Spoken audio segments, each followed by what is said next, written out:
Who wants to go next? All right, Jonathan. Okay, I'll go. Oh, you're all facing this way. Oh, you want me to go up? Whatever you guys want to do. Oh, okay. I'll stand here since everyone's already looking. All right. So my name's Jonathan Hill. I'm running for the least sexiest office you're going to hear about today, which is the Corporation Commission. Woo! Yeah! Woo! So, just a show of hands, raise your hand if you've heard of the Corporation Commission. Okay, that's great. That's like 3 times what I usually get.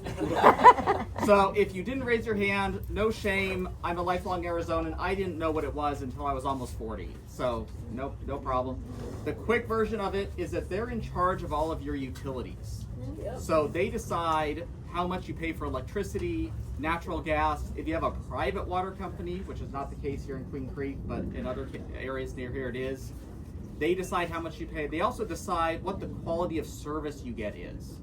So if your power is constantly going out, if your water pressure isn't great, you don't complain to the company, you complain to the Corporation Commission. And then they go after the companies to make sure that they're providing a fair and balanced service. Call you about EPCOR? Yes. Any EPCOR customers in here?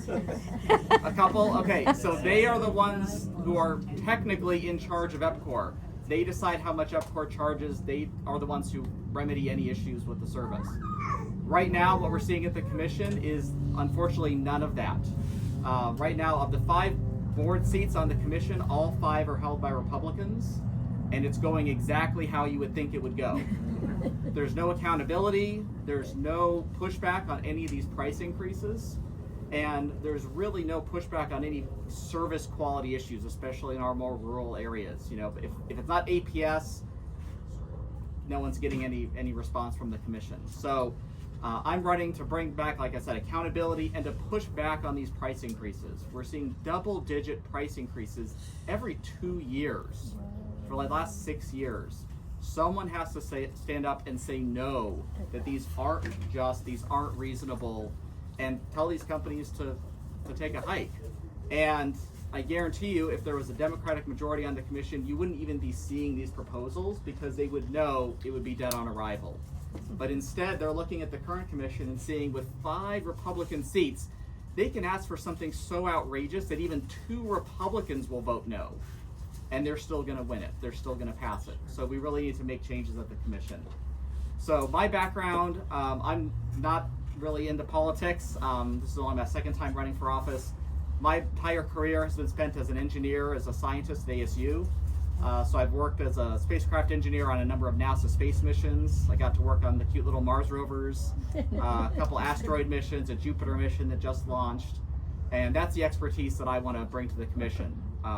Actually having an engineer who understands power generation, water distribution on the commission, but also a geologist.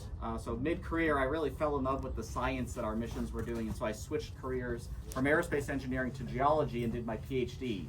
And so I think having a PhD geologist on the commission would be beneficial because especially in rural areas where groundwater is so important, the commission is usually the one deciding whether companies can continue pumping or not. And so I think having a geologist who actually read the hydrological surveys, understand whether it's safe, whether it's wise to continue pumping, or whether it needs to stop would be extremely beneficial. So there are 2 seats on the commission up for election this year. I'm running with a woman, her name's Clara Pratt. Unfortunately, she couldn't be here today. She's at events up in Coconino County. But a quick word about her. So she has long experience with the Democratic Party. She was an appointee by President Obama at the Small Business Administration in Washington.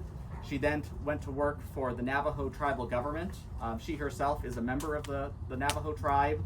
Actually grew up on the nation without electricity and water. So utilities is a very personal thing for her.